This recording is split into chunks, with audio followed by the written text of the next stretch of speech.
श्रीमते रामानुजाय नमः। मंचस्थ अध्यक्ष महोदय, मुख्य अतिथि महोदय, अन्य विद्वद्वरेण्य मंचासीन और सम्मुख उपस्थित सभी सज्जन,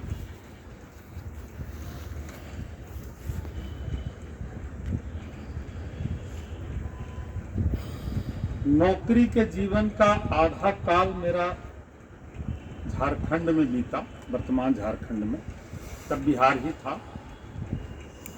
कैडर डिवीजन के बाद मैं जहानाबाद आया, राज्य विभाजन के बाद, और उसके बहुत दिनों के बाद संतोष जी की पहल पर साहित्यिक व्यवस्था से मैं जुड़ा। 2016 ईस्वी में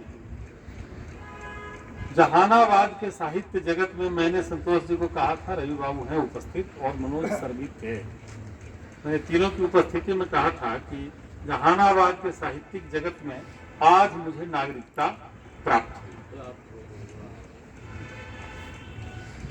हुई। उस दिन से आज तक मेरे अग्रज की भूमिका में सहोदर भाई उतना प्रेरक शायद नहीं हो सकता है। मेरे वास्तविक आध्यात्मिक क्षेत्र के गुरु भाई भी थे, इसमें एक भी पैसा संदेह नहीं। जिन गुरुदेव से उन्होंने दीक्षा ली थी, उन्हीं से मैंने भी दीक्षा ली थी, तो अग्रज थे ही। जीवन के अंतिम क्षण में, नौकरी के अंतिम क्षण में, लगभग अंतिम क्षण में, सुप्रीम कोर्ट से लड़ाई लड़ते लड़ते राज्य सेवा का जो सर्टिफिकेट मिला, उसमें जिला स्कूल गया में प्राचार्य बनाकर मुझे भेजा गया।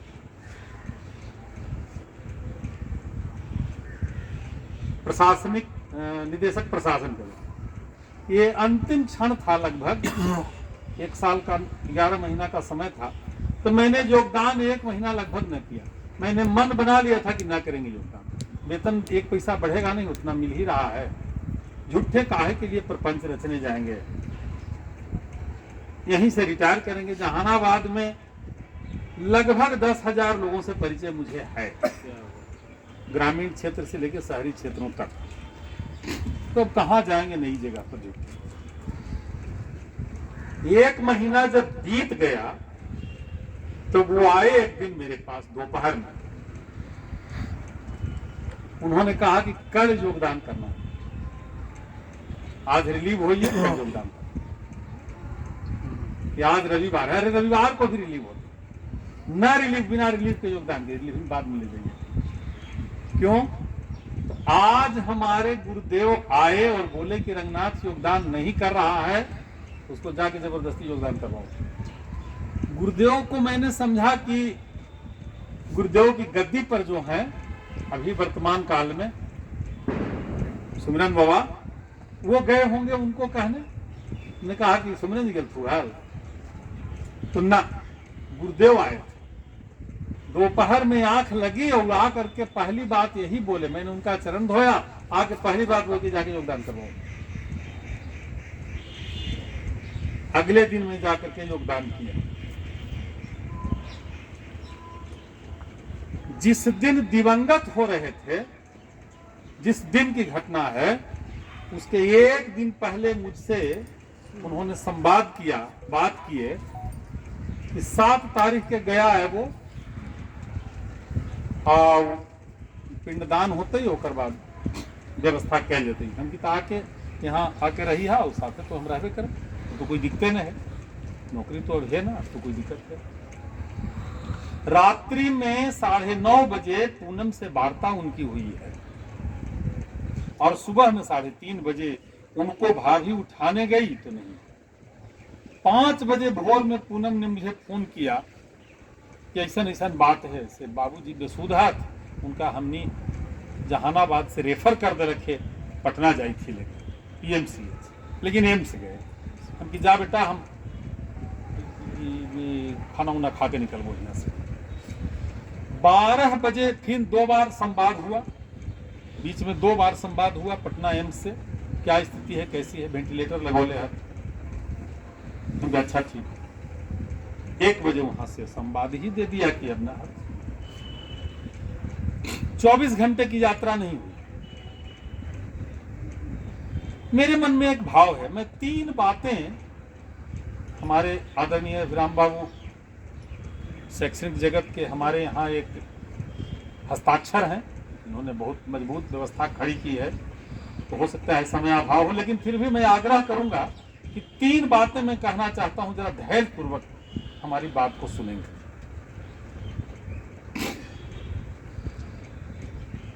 अभी तक के जीवन में 62 साल मेरी पूरी हो चुकी है आयु की, अभी तक मेरे जीवन में जिन लोगों को के साथ मैं जिया हूं और देखा हूं, उनसे एक मेरा अनुभव का निष्कर्ष तो हम नहीं कह सकते, लेकिन उसका एक लगभग निष्कर्ष ही मेरे मन में आया है। मृत्यु के प्रकार की व्यवस्था मनुष्य के जीवन के आध्यात्मिकता, सरलता, निश्चलता को प्रदर्शित करता है।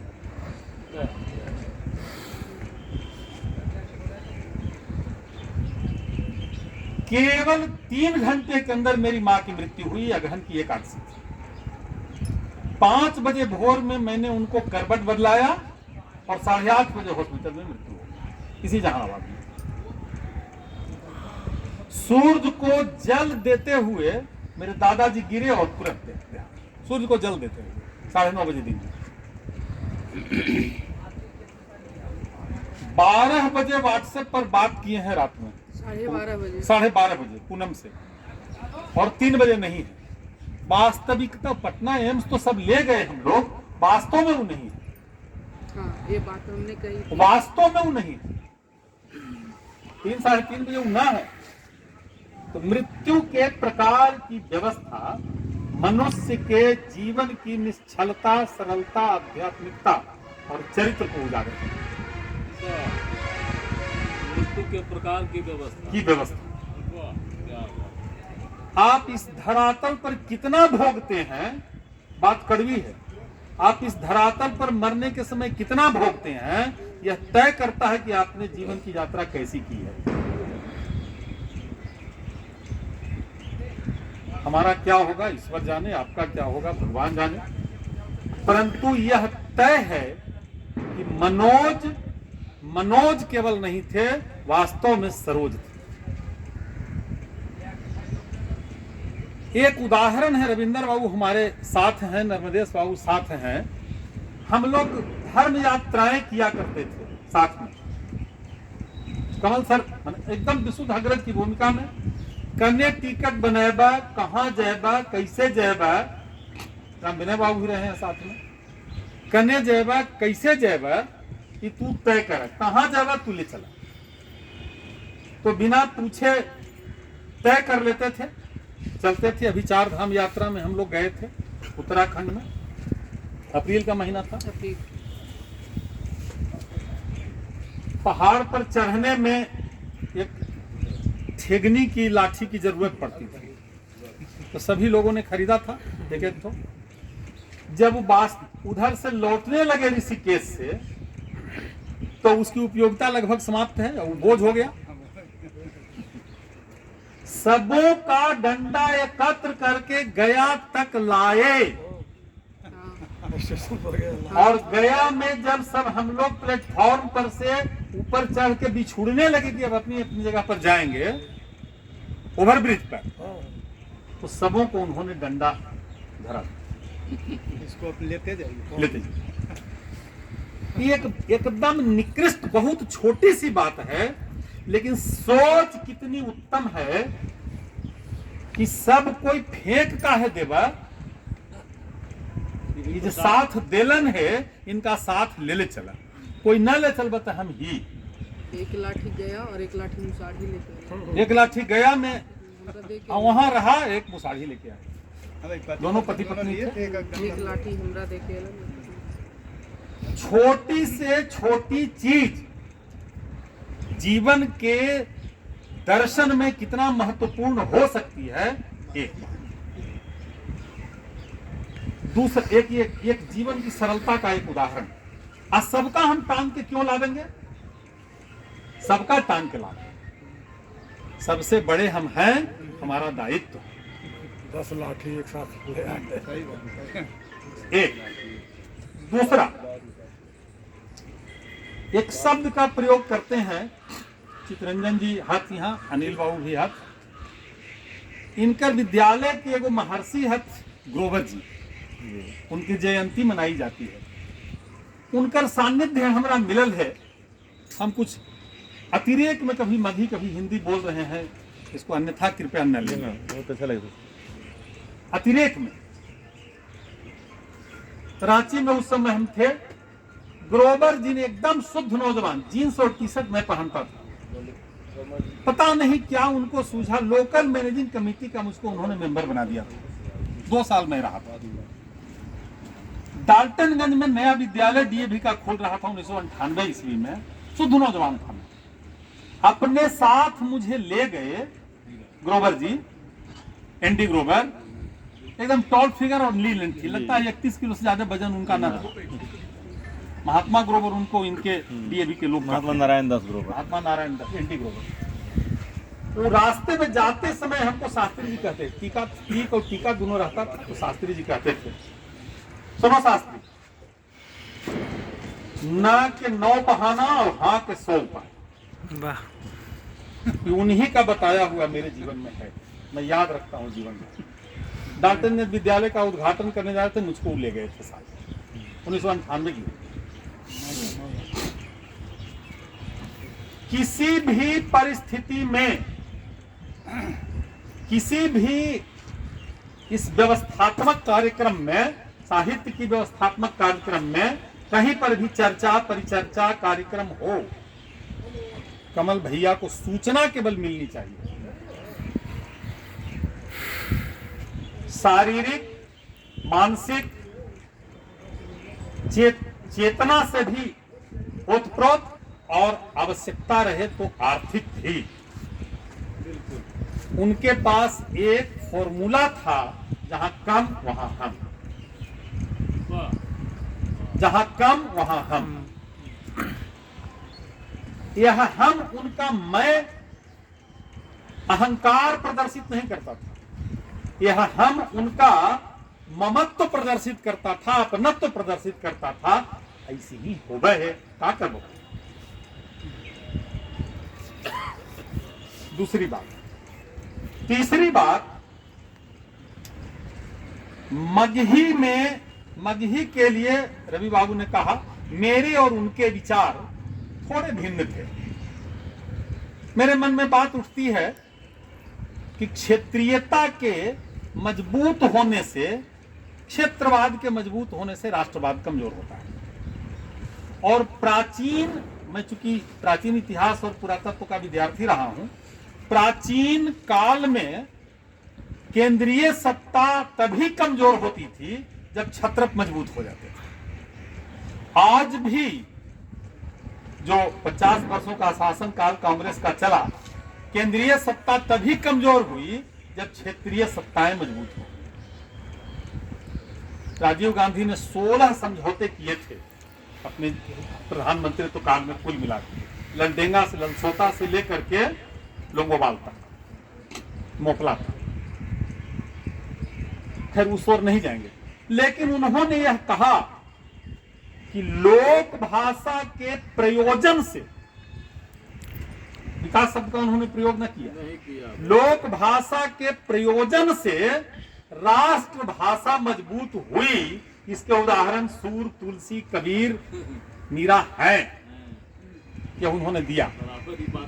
और तब उनकी प्रेरणा से मैंने लगभग 14-15 मगही में गीत भी, भजन भी, और जिसको एकाध को सुनैना ने कैसेट भी दिया है, तो किसी को भी किसी भी बात को, नकारात्मक बात को भी सकारात्मक बना देने और उसकी प्रेरणा देने की अद्भुत क्षमता, अद्भुत क्षमता।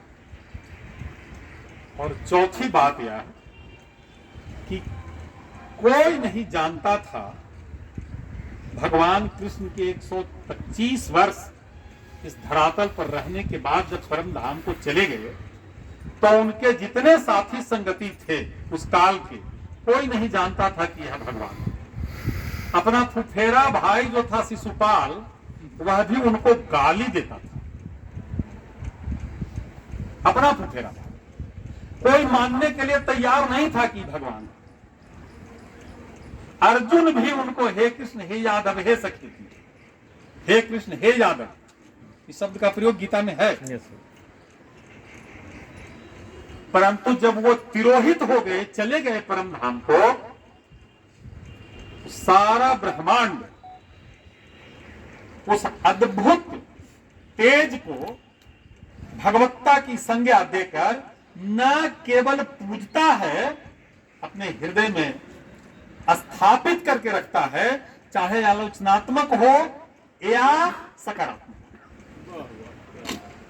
तो आज मनोज जी, मैं जब उनके आवास पर, चितरंजन जी हमारे आने के बाद जस्ट तुरंत गए थे, हम वहां से निकल रहे थे और आप लोग पहुंचे थे वहां, लेकिन चूंकि संध्या हो रही थी, हमको गया तक जाना था, इसलिए चले गए थे। उनके आवास पर साहित्यकार लगभग 20-22 जुटे, वहां भी भोज के दिन, और वहां भी श्रद्धांजलि कार्यक्रम साहित्यकारों ने किया। जहानाबाद के में लगभग 5-6 साहित्यिक सांस्कृतिक कला संस्थाओं ने उनकी श्रद्धांजलि सभा आयोजित की। नवनिर्माण संस्थान आज कर रहा है, उसके वो राष्ट्रीय अध्यक्ष थे, आज कर रहा है। तो उनके उस समय मैंने उनके बड़े बेटे को, जो यहाँ अभी श्री उपस्थित हैं, उनको मैंने कहा कि बेटा ये अब पता चलित हो कि बाबूजी हमर का हलन। तो सरलता इतनी कि दिखाई पड़ने की कोई आवश्यकता ही नहीं है कि हमको कोई देखे, हमको कोई जाने। तिरोहित होने के बाद लोग जाने, अखबारों में भी, अखबारों के माध्यम से भी, बिना अखबार के भी, संस्थाओं के माध्यम से, संस्कारों के माध्यम से, कार्यक्रमों के माध्यम से, और यह उनकी यह उपस्थिति उनके जाने के बाद भी आज है, तो हम इसको सार्वभौम कह देने में अतिरेक महसूस न कर रहे। उनकी आज उपस्थिति, चले गए हैं, ब्रह्मलोक में चले गए, भगवान के पार्षद हो गए, इसमें एक पैसा संदेह नहीं। परंतु प्रत्येक क्षण, उनका मन हमारे प्रत्येक क्षण हमारे मन के साथ जुड़ा हुआ है, उपस्थित है, आशीर्वाद दे रहा है और मार्गदर्शन भी कर रहा है। यह करो, ऐसे करो, वैसे करो। हम उनको प्रतिक्षण महसूस कर रहे हैं, इसमें जरा सा कतई संदेहास्पद नहीं। चले गए हैं, जाएं, रहें, पार्षद बन के रहें और दृष्टि हमारी ओर किए रहें, देखें जरूर, यह हमारी कामना है। निश्चित रूप से प्रतिदिन उनको किसी न किसी रूप में देख ही लेते हैं, किसी न किसी रूप में देख लेते हैं। अभी तक तो यही चल रहा है, लगभग प्रतिदिन। क्या होगा आगे भविष्य में भगवान जाने, लेकिन अब तक लगभग प्रतिदिन उनसे वार्ता हो जाती है, लगभग प्रतिदिन। तो अग्रज की भूमिका में थे, सबके अग्रज थे, केवल मेरे नहीं, अग्रज की भूमिका में थे, आज भी हैं। इन वाणी के 2 पुष्प, श्री मनोज कुमार कमल, आपका मृत्यु शोक सुन हुआ आर्त शोकाकुल मगही हृदय लोक, छा गई उदासी मधुबन की भी कलियों में। सुन शोक नाद मगही के भूतल कनकन का, सुन आंसू की भाषा मगधी के जनगण का, गौरव गरिमा रोती मगध की गलियों में। तुम अजर अमर हो शांति पुजारी ममता के, कभी हृदय मोप चुप छंद भाव विह्वलता के, दो हृदय पुष्प है लिए खड़ा अंजलियों में। तो मगही जनगण मन की अमिट निशानी हो, जो कोटि कोटि दिस दिस से तुमको अर्पित हो, लो मिला कि नहीं अगणित श्रद्धांजलि। श्रद्धांजलि सुमन अर्पित करता हूँ।